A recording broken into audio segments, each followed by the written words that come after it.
Hello बच्चा लोग, तब का हाल चाल।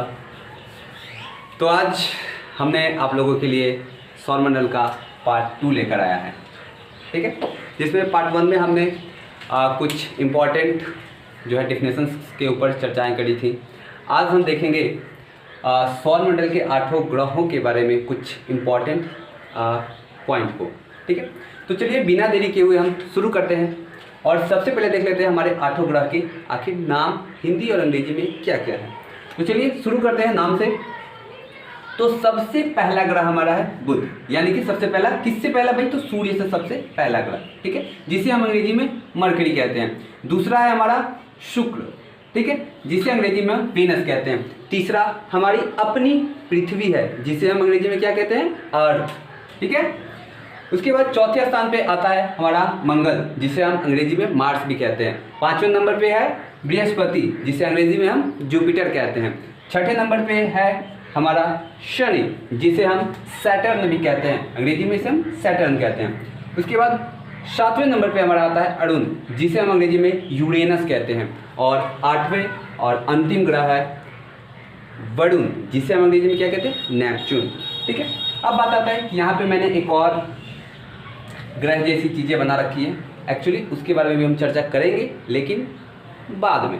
तो चलिए अब बात कर लेते हैं हम इन ग्रहों के कुछ उपनाम के बारे में, ठीक है। तो उपनाम तो जैसे कि आप लोग जानते होंगे उपनाम मतलब क्या होता है। जैसे किसी का नाम है, उसके अलावा उसको अन्य किसी शब्दों से हम संबोधित करते हैं, उनको बुलाते हैं, जिसे हम उपनाम कहते हैं, ठीक है। तो वैसे हमारे ग्रहों के भी उपनाम हैं। तो चलिए शुरू करते हैं। तो सबसे पहला हमारा जो ग्रह है बुध, उसका उपनाम यानी कि हम उसे छोटा ग्रह कह के भी पुकारते हैं, ठीक है। एक्चुअली ये जो है हमारे 8 ग्रह से सबसे छोटा है, साइज में जो है ये सबसे छोटा ग्रह है, ठीक है। उसके बाद अगला है जिसका अगला हमारा जो ग्रह है वो है शुक्र, जिसे हम पृथ्वी की बहन कह के भी पुकारते हैं। अब ऐसा क्यों भाई, तो ऐसा कहने के पीछे रीज़न ये है कि ये जो शुक्र ग्रह है ये हमारी पृथ्वी के एकदम मतलब साइज, आकार और इसके बनावट जो भी है, वेट, ये लगभग ये पृथ्वी के समान है, जिस वजह से हम इसे पृथ्वी की बहन भी कह के पुकारते हैं, ठीक है।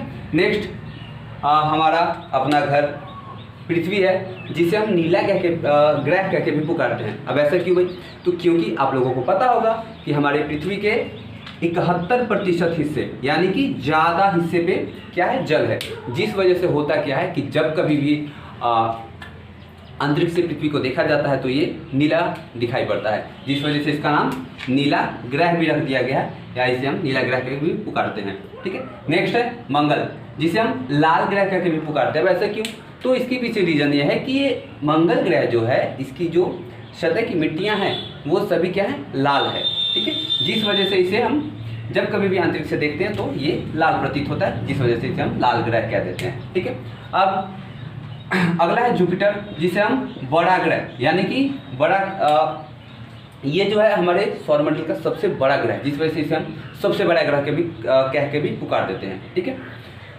उसके बाद अगला है हमारा शनि, जिसे हम छल्ले वाला ग्रह कह के भी पुकारते हैं। वैसे क्यों भाई, तो क्योंकि ये एकमात्र ग्रह है जिसके चारों तरफ जो है धूल कण और बहुत सारे आकाशीय उल्का जो पिंडे हैं वो सब आकाशीय जो पिंड है वो सब घूमते रहता है, ठीक है, बहुत ही तेज रफ्तार से, ठीक, जिस वजह से एक रिंग की तरह एक आकृति बनाता है, ठीक, जिस वजह से इसे हम छल्ले वाला ग्रह भी कहते हैं, ठीक। नेक्स्ट है अरुण, जिसका कोई उपनाम तो है नहीं। नेक्स्ट है हमारा वरुण, जिसे हम ठंडा ग्रह कह के भी पुकारते हैं। क्यों, अब ऐसा क्यों भाई, तो रीज़न ये है कि ये एक तो सूर्य से सबसे दूर का ग्रह है, जिस वजह से होता क्या है कि सूर्य की प्रकाश इस तक मतलब बहुत ही कम मात्रा में पहुंच पाती है, जिस वजह से ये जो है काफ़ी ठंडा रहता है, ठीक है। अब आगे हम बात कर लेते हैं इन सभी ग्रहों के उपग्रह के बारे में कि आखिर कौन से ग्रह के कितने उपग्रह हैं, ठीक है। तो चलिए शुरू से शुरू करते हैं। तो मरकरी और वीनस, इन 2 ग्रहों का कोई भी उपग्रह नहीं है, ठीक है, इनका एक भी उपग्रह नहीं है, ठीक है। आगे है हमारी पृथ्वी, जिसका एकमात्र उपग्रह है जो कि आप सभी जानते होंगे, जो चांद है, ठीक है। उसके बाद अगला है मंगल, जिसका 2 उपग्रह है, ठीक है। नेक्स्ट है बृहस्पति, जिसके लगभग 79 उपग्रह यानी 79 उपग्रह हैं, ठीक है, जिसमें से तकरीबन 63 उपग्रहों का नामकरण किया जा चुका है, ठीक है, 63 उपग्रहों का नामकरण किया जा चुका है, ठीक है। नेक्स्ट है हमारा छल्ले बड़ा ग्रह जो कि शनि है, तो इसके टोटली उपग्रह हैं 82, ठीक है। उसके बाद अगला है वरुण, जिसके उपग्रह हैं 15, और अंतिम हमारा जो है वरुण, जिसके उपग्रह हैं टोटली 13, ठीक है। अब ये उपग्रह एक्चुअली घटते और बढ़ते रहते हैं, खास करके ये 2-3 ग्रहों, जैसे 2-3 ग्रहों को छोड़कर, कुछ ग्रहों को छोड़कर अन्य ग्रहों के उपग्रहों की संख्या में मतलब बढ़ोतरी या फिर घटाव होते रहता है, घटते बढ़ते रहते हैं, ठीक है। जैसे पृथ्वी का एक मात्र उपग्रह है जो कि चंद्रमा है, और मंगल का भी 2 ही उपग्रह है, ठीक है। इसके अलावा बाकी जितने ग्रह हैं इन सभी के उपग्रह कभी बढ़ते कभी घटते रहते हैं, ठीक है। घटते तो एक्चुअली नहीं, मतलब ज़्यादातर केस में हमेशा जो है बढ़ते ही रहते हैं, क्योंकि जो हमारा जो सौर मंडल है उसका पूर्ण रूप से अभी मतलब बोले तो खोज सभी चीज़ों का जो है पता नहीं लगाया जा चुका है, ठीक है, जिस वजह से इनकी संख्याएं घटते बढ़ती रहती हैं एक्चुअली, ठीक है। तो कोई इसकी संख्याएं बढ़ा भी सकता है, कोई कम भी बोल सकता है, तो वो एक्चुअली होता है कि अब कब का डेटा देख रहे हैं उस हिसाब से इसकी संख्या घटते बढ़ती रहती है, ठीक है। तो चलिए अब इसके अलावा हम बात कर लें हमारे अंतिम ग्रह, अंतिम जो हमने एक ग्रह जैसी संरचना बनाई उसकी हम बात कर लें, ठीक है। तो एक्चुअली बात है ये 2006 से पहले की, ठीक है, कि 2006 से पहले इसका खोज किया गया था, एक्चुअली 2006 से काफ़ी पहले इसका खोज किया गया था, ठीक है। तो इसे भी 2006 से पहले की जितने भी बुक आप देखेंगे या फिर जो भी डेटा हो उसमें अगर आप देखें हमारे इन ग्रहों के बारे में, तो आपको बताया जाएगा कि हमारे सौरमंडल में टोटली 9 ग्रह थे, ठीक है। लेकिन ऐसा क्या हुआ भाई कि इसे ग्रह से हटा दिया गया, 9 ग्रह को हटा 9 ग्रहों से हम 8 ग्रह क्यों पढ़ने लगे? तो रीज़न ये है कि ये जो अंतिम वाला जो ये आकाशीय पिंड है जो कि हमारा 9वां ग्रह था, ये करता क्या था कि हमारे ग्रहों की जैसे सूर्य का चक्कर नहीं लगाता था, ठीक है। यानी कि आप लोगों को बताया गया होगा या फिर मैंने पिछले वीडियो में बात भी करी थी, ठीक है, कि ग्रह भाई कहते किसको है? तो सूर्य के चारों तरफ एक निश्चित पथ पे, सूर्य के चारों तरफ एक निश्चित पथ पे चक्कर लगाने वाले आकाशीय पिंडों को हमने ग्रह कहा था, ठीक है। और हम ग्रह एक्चुअली हम ग्रह कहते भी हैं, ठीक है।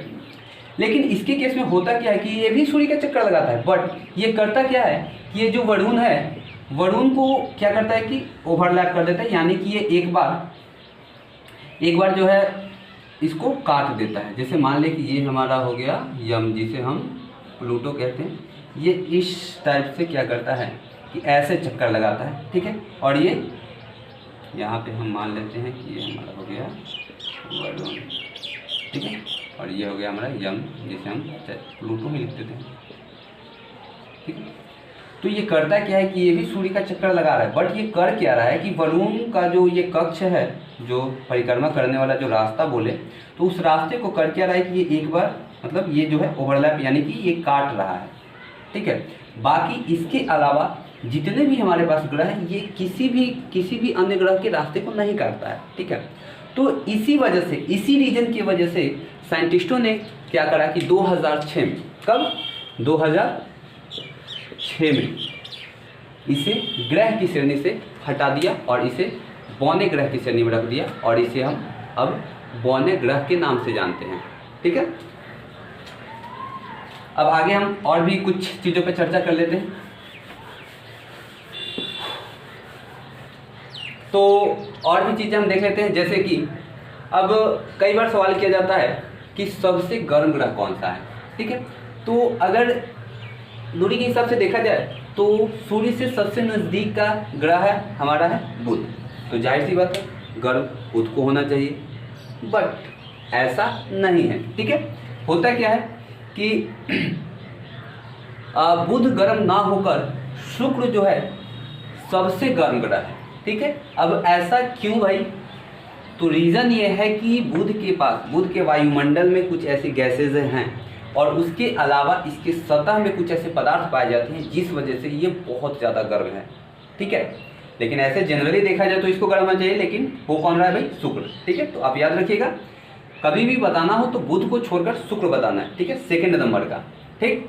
इसके बाद बात कर ले तो पृथ्वी की बात करें तो जाहिर सी बात है, आप लोगों को पता ही होगा कि पृथ्वी एकमात्र ऐसी ग्रह है जहाँ पे जीवन है, ठीक है। यहाँ पे सभी चीज़ें मौजूद है, पेड़ पौधे, जंगल पे तरह तरह के जीव जंतु भी मौजूद है, पर्वत, पहाड़, पठार, सभी चीज़ें एवरीथिंग, मतलब सब चीज़ यहाँ पे अवेलेबल है, ठीक है।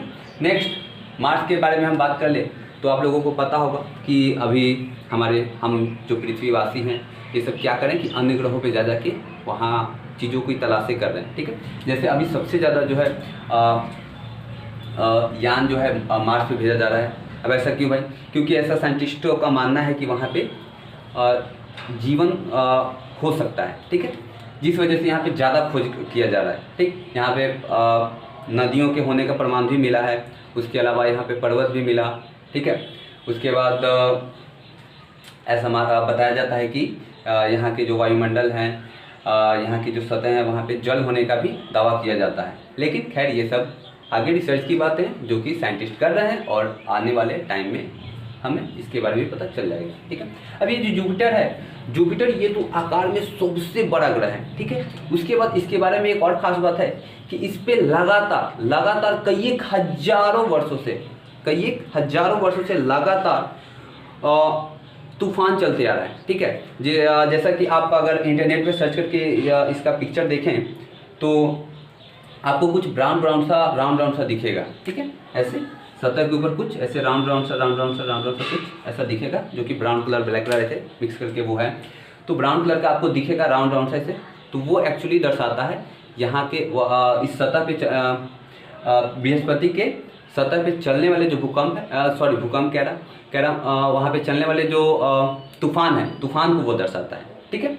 तो यहाँ पे कई एक हजारों वर्षों से तूफान चल रहा है, आकृति में भी बहुत बड़ा है, इसमें हम कई एक हजारों पृथ्वी को डाल सकते हैं, ठीक है, ये इतना बड़ा है। अब आगे शनि के बारे में हम और बातें कर ले तो ये जो है सबसे हल्का ग्रह है, ठीक है। ऐसा बताया जाता है कि इसे अगर हम लेके बड़े से अगर किसी जलाशय में हम क्या करें कि शनि ग्रह को डाल दें तो ये डूबेगा नहीं, ठीक है, डूबेगा नहीं, बल्कि ये क्या होगा, तैरेगा, ठीक है, क्योंकि ये बहुत ही ज़्यादा हल्का है, ठीक। उसके बाद वरुण और अरुण के बारे में तो कुछ खास है नहीं, मैंने तो आप लोगों को पहले ही बता दिया है कि ये वरुण जो है सबसे ठंडा ग्रह है, ठीक। तो वीडियो कैसा लगा आप लोग कमेंट में ज़रूर बताइए और वीडियो को लाइक कीजिए, चैनल को सब्सक्राइब कीजिए। अगर आपको इस टॉपिक से रिलेटेड और भी डिटेल में वीडियो चाहिए तो आप कमेंट में ज़रूर एक बार बताइए। अगर आप लोगों का कमेंट ज़्यादा आता है तो मैं कोशिश करूँगा कि इस टॉपिक पे और भी ज़्यादा डिटेल से बारी से एक ग्रहों को लेकर आऊँगा और इन सभी ग्रहों के बारे में डिटेल से डिस्कशन करूँगा, ठीक है।